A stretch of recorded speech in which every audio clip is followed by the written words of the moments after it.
Hola a todos, este es su espacio El Buen Lector. Este es el resumen final de este fascinante libro Caballo de Troya 12, Belén. Las páginas no publicadas en Caná, Caballo de Troya 9, escrito por J.J. Benítez. Esta información eres libre de creer o no creer. Hey, acomódate y disfrutemos juntos este audio resumen. Sin más, a lo que vinimos. El maestro añadió, ¿algo más? Jasón dijo, ¿por qué nunca te enfadas? Volvió a sonreír y preguntó Jesús, ¿y qué gano con ello? Esa noche acamparon cerca de Maín, la antigua Baal-Meón.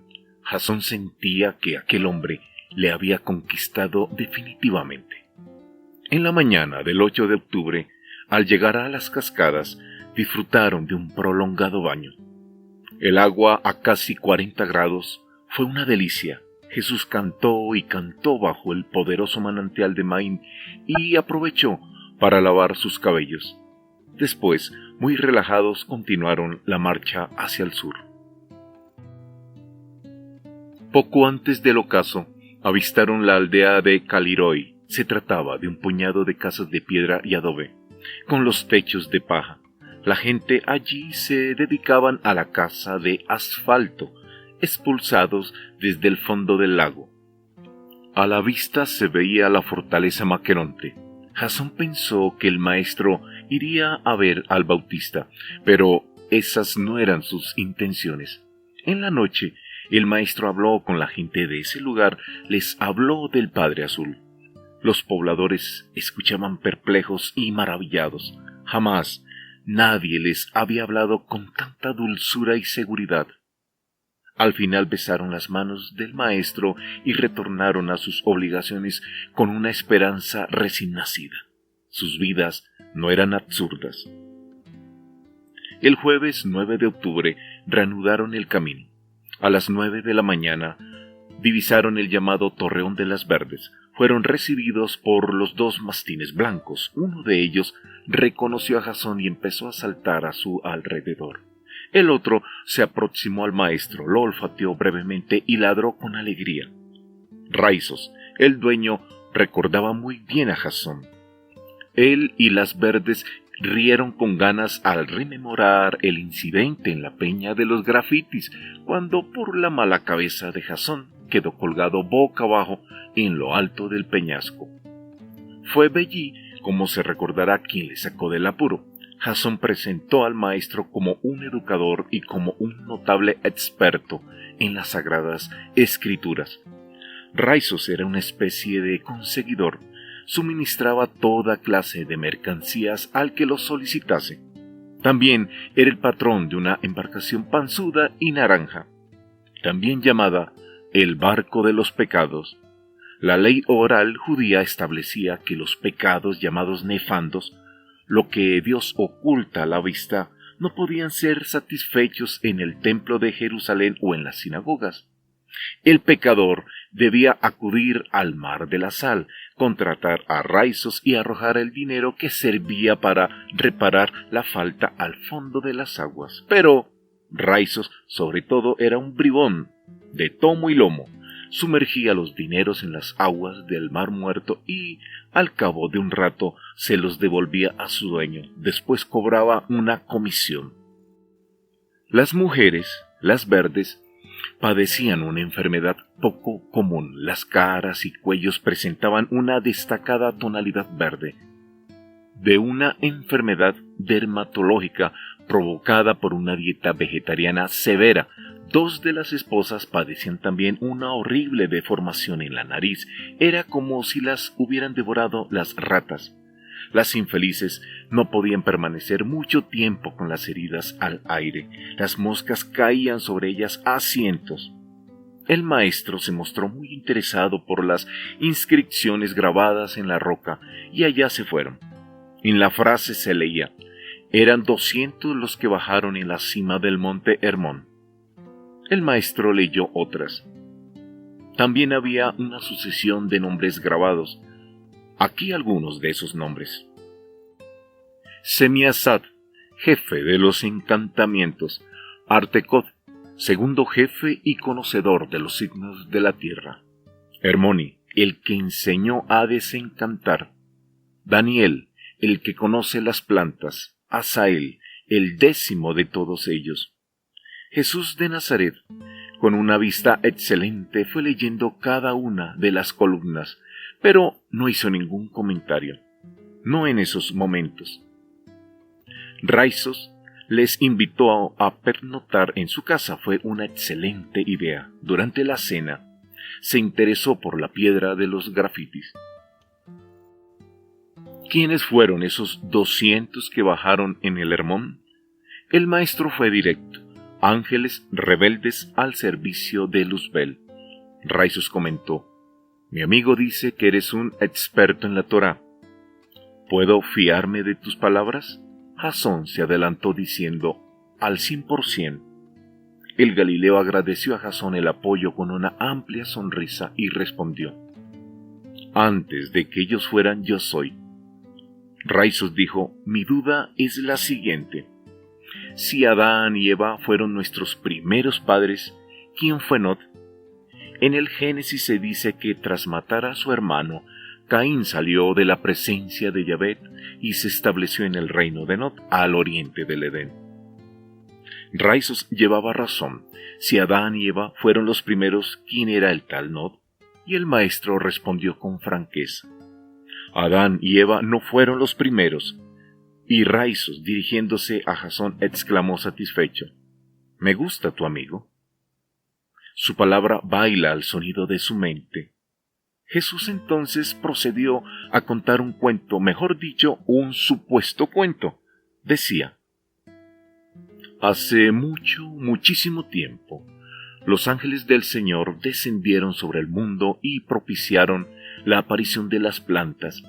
La tierra se cubrió de vida. Después llenaron los mares con toda suerte de peces. Por último, siguiendo el consejo de Dios, favorecieron la multiplicación de las aves y de las bestias del campo. Cuando esos ángeles lo estimaron conveniente, se acercaron a uno de los grupos de animales parecidos a monos y susurraron palabras de vida en los oídos de una pareja. Eran unos jovencísimos gemelos. A partir de esos instantes, los hermanos despertaron y comprendieron que no eran como los demás. Después, otros ángeles susurradores se aproximaron a ellos y los dotaron de valor, de curiosidad, de lealtad, de generosidad y de intuición. Una noche, los gemelos tomaron una decisión: huir. Se escondieron en las copas de los árboles y fueron alejándose de la tribu. Caminaron hacia el norte. De esos gemelos nacería la raza humana. Raizos comentó: naturalmente esos hermanos no se llamaban Adán y Eva. Raizos comentó: ¿qué son las Sagradas Escrituras? Jesús respondió: otro invento humano. Raizos acudió a uno de sus refranes: una cachetada no abre la cabeza, pero sí los ojos. Entonces, nunca hubo una serpiente y una manzana. Nunca, reveló el maestro. La historia fue más interesante y bella de lo que te han contado. Raizos sentenció: 10 no pueden ser 9 y 9 nunca serán 10. La conversación sobre los gemelos se prolongó durante más de 2 horas. Lo que acertó a escuchar Jasón lo dejó perplejo. Nada es como lo han contado. Jasón se dijo que algún día debería armarse de valor y escribir lo que escuchó. Sí, algún día. Raizos replicó al momento: la valentía está debajo de la piel. No, amigo, respondió Jesús, el valor es también silencio. Eres hermoso, contestó Raizos, porque tienes buenos modales. Y prosiguió el duelo de refranes. Son los buenos pensamientos, advirtió el maestro, los que te harán hermoso. Nadie se pudre si bebe del Padre Azul. Raizo se alzó y proclamó: reconozco la altura de aquel que es más alto que yo. Y el maestro replicó: el más alto es el que menos lo parece. ¿Sabes?, dijo Raizos, que lo que vendes te vende a ti. Jesús sonrió complacido y declaró: que te recuerden, amigo, por tu estela de luz. Pero dime, ¿qué vendes? El maestro respondió a la cuestión con una sola palabra: esperanza. Yo soy la verdad. Verdad y esperanza son una misma cosa. Ninguna puede vivir sin la otra. La esperanza de la que te hablo es infinitamente más luminosa que el sol. El maestro disfrutó de la cena y sobre todo de los refranes de aquel anfitrión. Jasón disfrutó con todo. Aquello se hizo deliciosamente interminable. El 10 de octubre del año 27 fue otro día delicado. Se despidieron y continuaron hacia el sur. El maestro tomó la acostumbrada delantera y caminó seguro y decidido. Hacia las 11 de la mañana Jesús se detuvo e indicó el fondo del camino. A cosa de 200 metros, Jasón distinguió unos bultos. Se trataba de una mula torda y 3 individuos. Uno aparecía en el suelo, posiblemente se hallaba muerto o inconsciente. Jesús se llevó el dedo índice izquierdo a los labios, solicitando silencio. Los individuos los vieron y rápidamente desenfundaron las espadas y caminaron hacia ellos. Jasón alistó la vara de Moisés. Estaban ante una partida de bucoles, bandidos. El más alto trataba de convencer al calvo para dar la vuelta y seguir el camino. El que parecía el jefe se negó. Buscaban oro. Jesús escuchó tranquilo. Y la fuerza que siempre acompaña a Jasón se impuso. No lo dudó. Aunque no portaba las crótalos, el blanco fue fácil.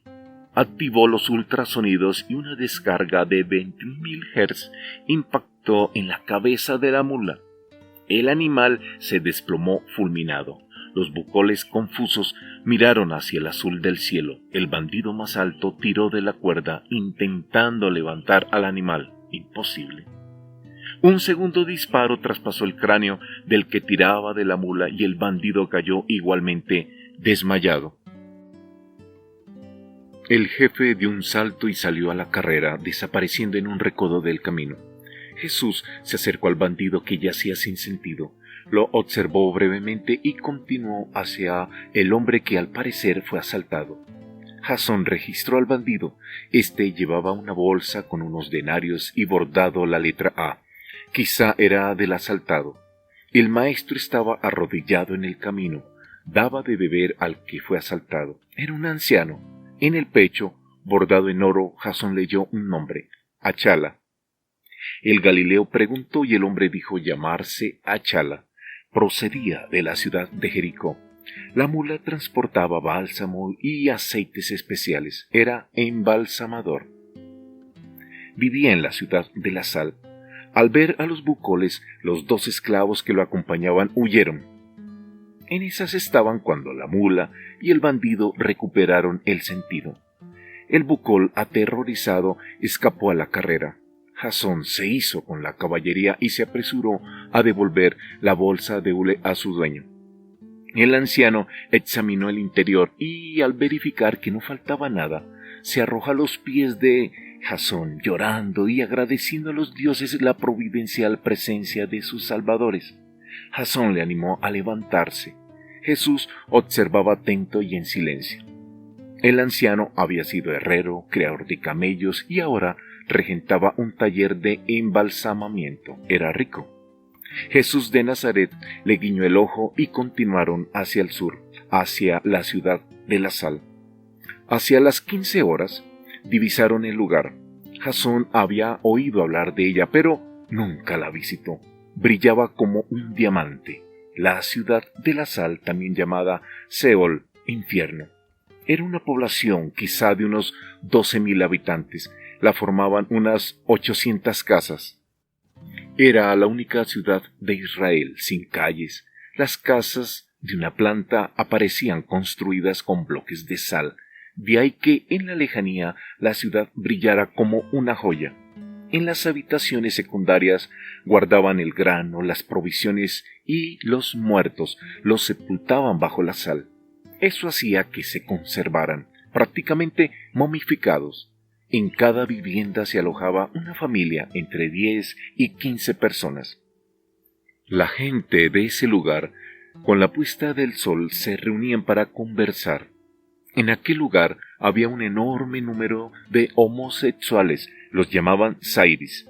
El Talmud decía de ellos: no tienen barba, su cutis es liso, sus cabellos mórbidos, su orina no hace espuma, su semen es claro como el agua, su voz es afeminada. La gente los respetaba.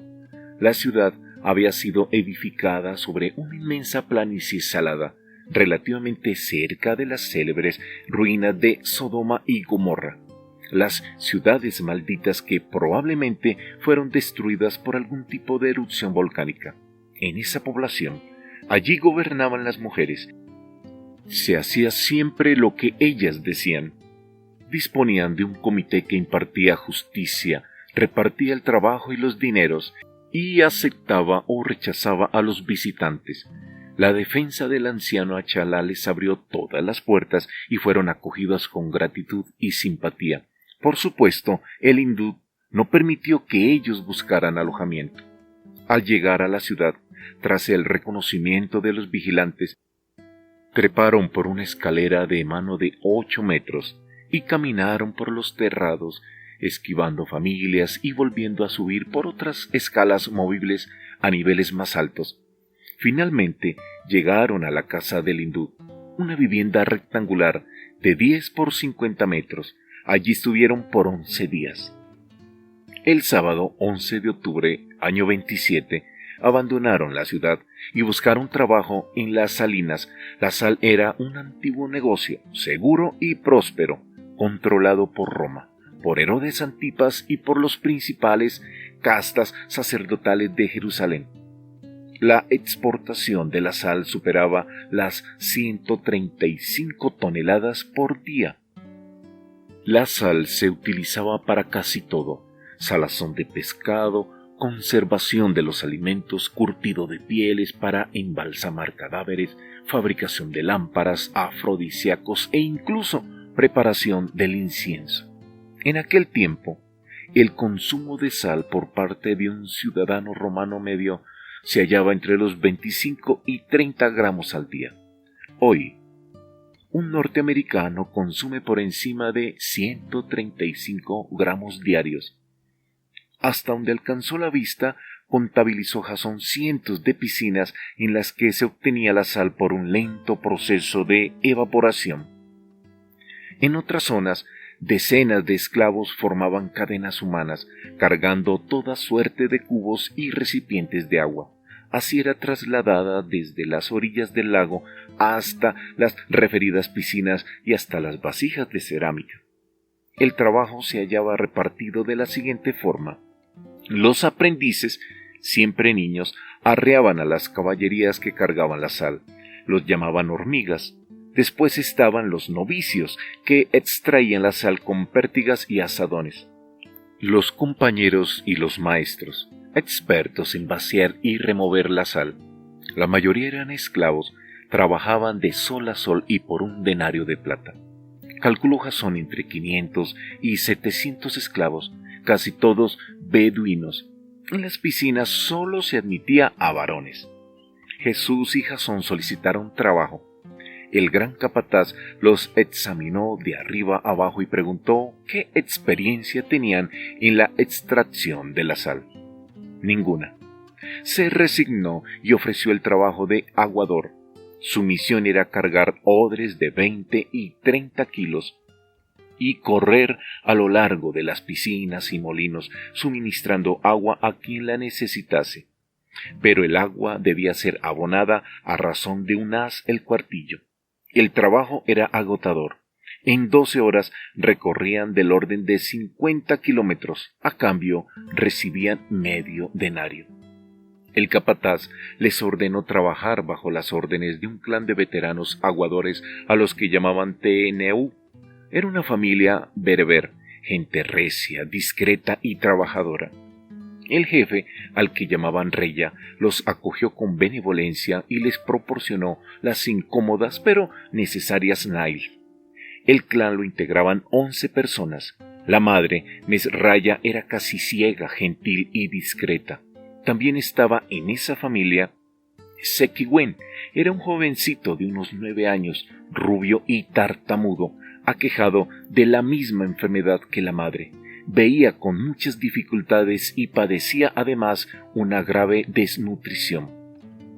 Por orden de su padre, Sekiwen se unió al maestro y, a pesar de su ceguera, condujo admirablemente bien al inexperto aguador. En esos días fue su inseparable compañero.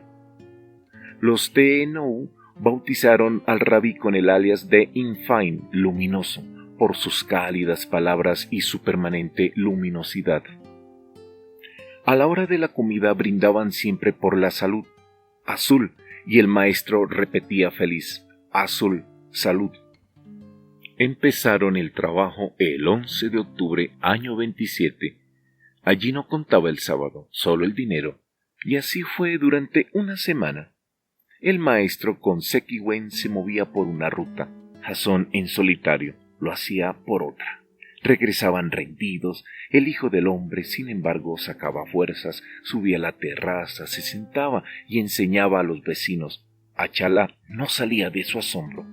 Jesús les hablaba de un Dios único y amable que no hacía distinciones entre hombres libres y esclavos, entre ricos y pobres, entre mujeres y hombres, entre negros y blancos.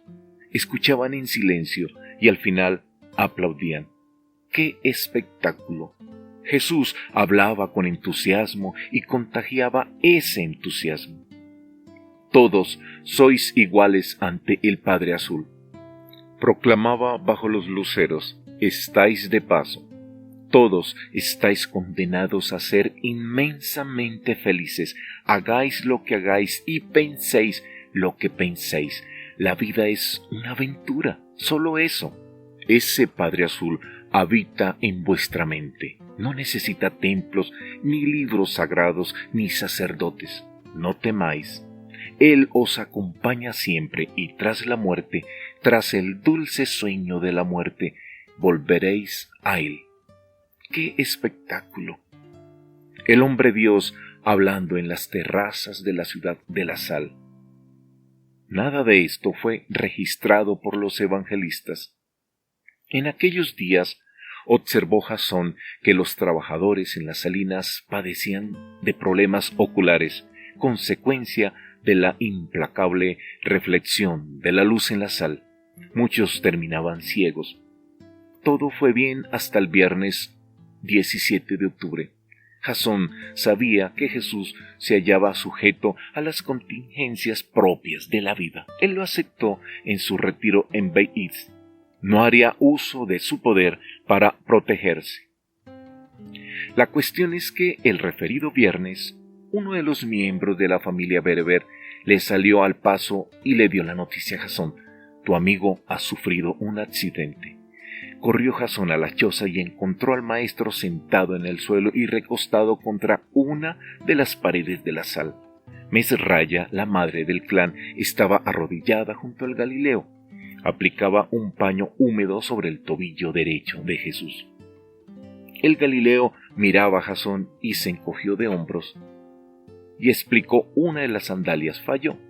La incómoda Nail se torció y perdió el equilibrio, cayendo sobre la sal.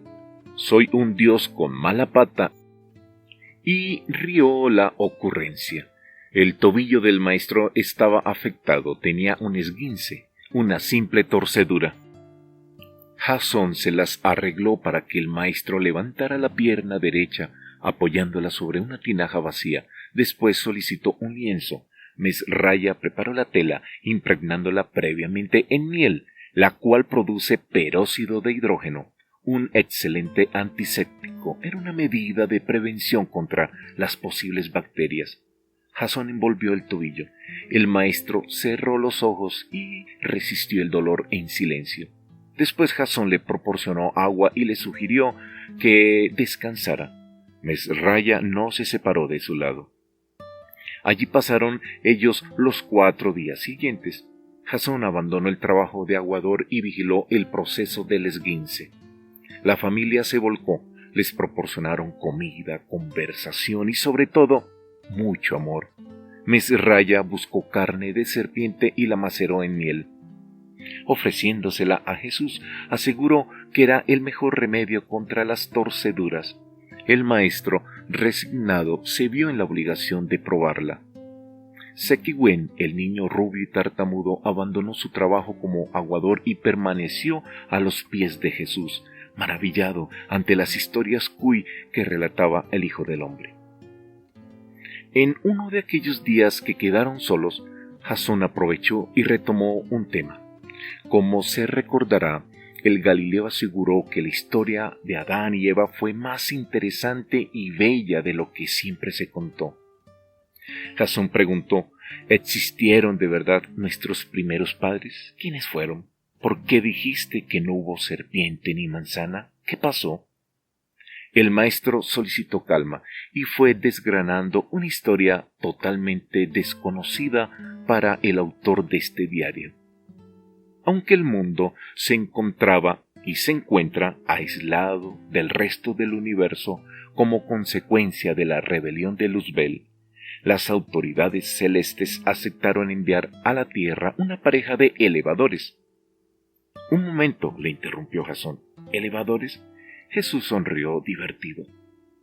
En el orden cósmico, querido mensajero, está previsto que cuando la evolución de las razas humanas llegue a un determinado nivel, los cielos envían elevadores a esos mundos con el fin de mejorar a los humanos, tanto física como espiritualmente.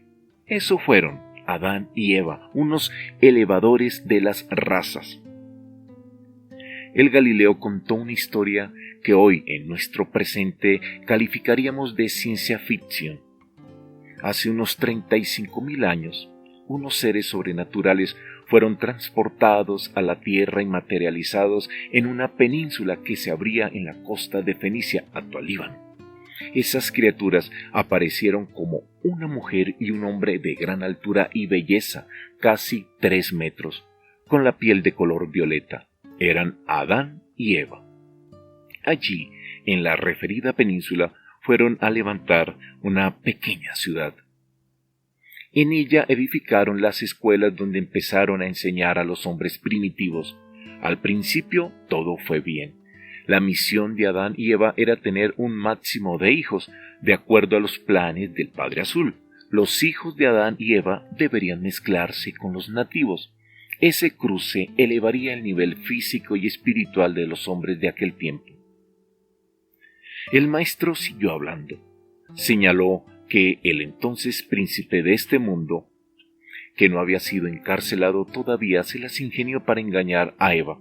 Caligastía, el príncipe, añadió el Hijo del Hombre, le dijo a Eva: si te mezclas directamente con los humanos, la evolución será más rápida.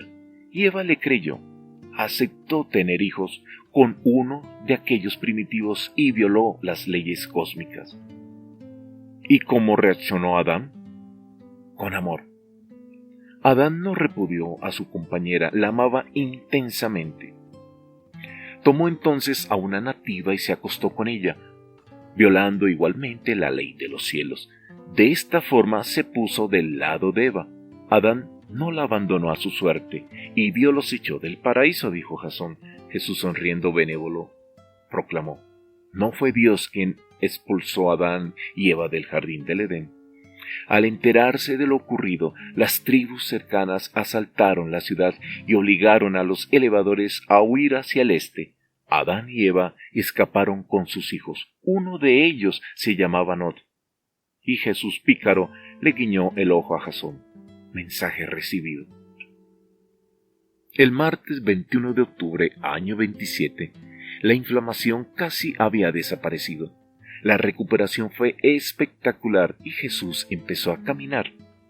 Jasón le hizo ver que no llegaría muy lejos.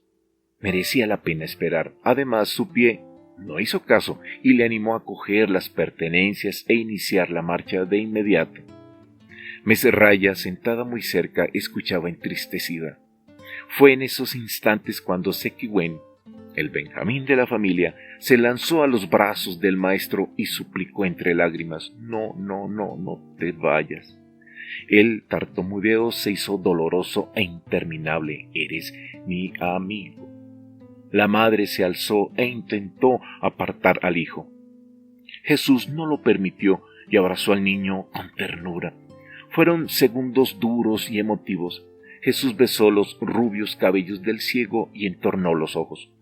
Le pareció a Jasón que el maestro musitaba algo en bereber, pero Jasón no está seguro. Le pareció escuchar la palabra lal, nacer. Fue instantáneo. Una intensa y familiar luz azul llenó la choza y todo se volvió azul: ropas, caras, manos, paredes, cacharros de cocina. ¡Oh, Dios! Jasón sabía lo que aquello significaba. El corazón enternecido del maestro estaba haciendo el prodigio, un nuevo prodigio. Azul en bereber significa salud. La luminosidad celeste se prolongó durante 5 segundos, no más. Después todo regresó a la normalidad. Jesús apartó al muchachito con dulzura, tomó el saco de viaje y salió de la choza.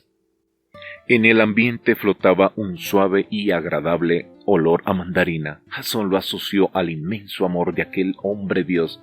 Jasón, perplejo, asistió a otro imposible milagro. Mesraya dio un grito y aseguró que veía. Jasón se aproximó y examinó su rostro. Dios bendito, los ojos aparecían limpios. El mayor retrocedió desconcertado. ¿Cómo lo hizo?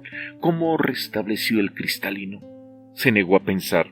La mujer terminó abrazando al hijo. Sekiwen también había recuperado la vista y repetía con un hilo de voz sin tartamudear: no te vayas, eres mi amigo, no te vayas.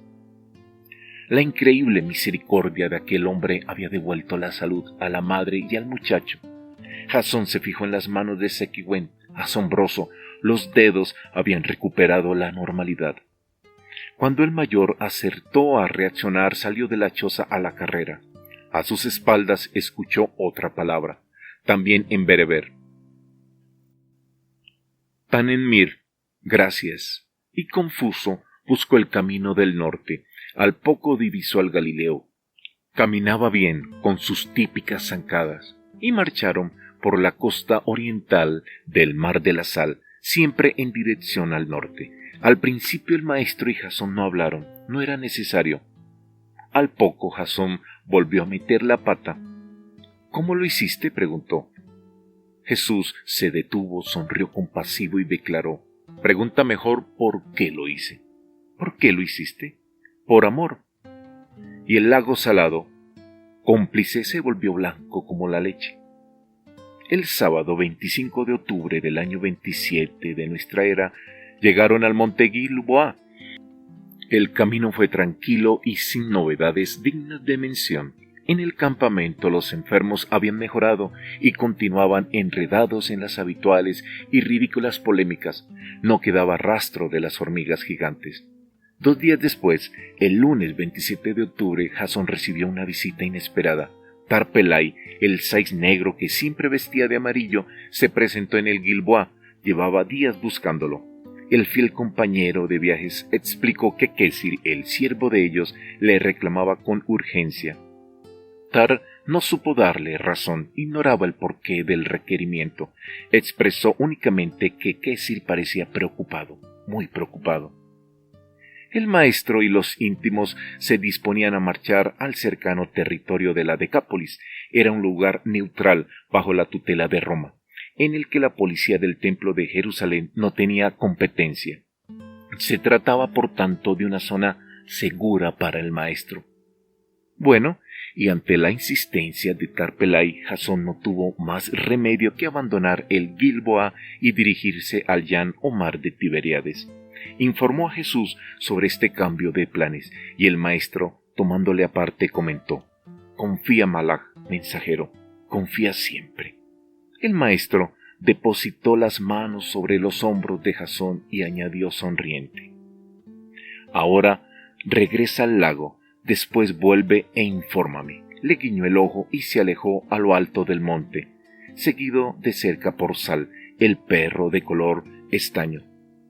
Papá Dios le esperaba, y sin despedidas, como a él le gustaba, dejaron atrás el Gilboa, siguiendo las instrucciones del mayor. El señor J.J. Benítez incluye el siguiente texto de su puño y letra: «En los presentes diarios han sido introducidos intencionadamente errores de tercer orden, así como afirmaciones no probadas e inconclusas, sucesos anunciados y no narrados, y supresiones que no afectan a lo esencial. Todo ello obedece a la necesidad de rebajar en lo posible la credibilidad de lo que tú escuchas». Hey, amigos de El Buen Lector, este es el resumen final de Caballo de Troya 12, Belén. Las páginas no publicadas en Caná, Caballo de Troya 9. Son los prodigios del maestro que nunca fueron relatados. Te invitamos a que siempre, una y otra vez, escuches estos fascinantes audios. Ellos muestran esa palabra de amor del maestro. Todos estos resúmenes, desde el primer audio, Caballo de Troya 1, Jerusalén, hasta el último audio, Caballo de Troya 12, Belén, cada vez que los escuchamos, nos llenan de esperanza. Ellos nos sorprenden y emocionan. Son los pasajes desconocidos de la vida del maestro. Bueno, con Belén, el señor J.J. Benítez termina, quizá solo por el momento, la serie Caballo de Troya. Una emocionante aventura literaria que empezó en 1984. Hey, gracias por apoyar a todo este equipo de El Buen Lector. Ten siempre presente que cuando tú lees o escuchas el audio de un libro, por sus palabras y sus líneas, ya no serás la misma persona. Nos encontraremos en otro audio resumen. Y, como siempre, hey, de corazón, bendiciones.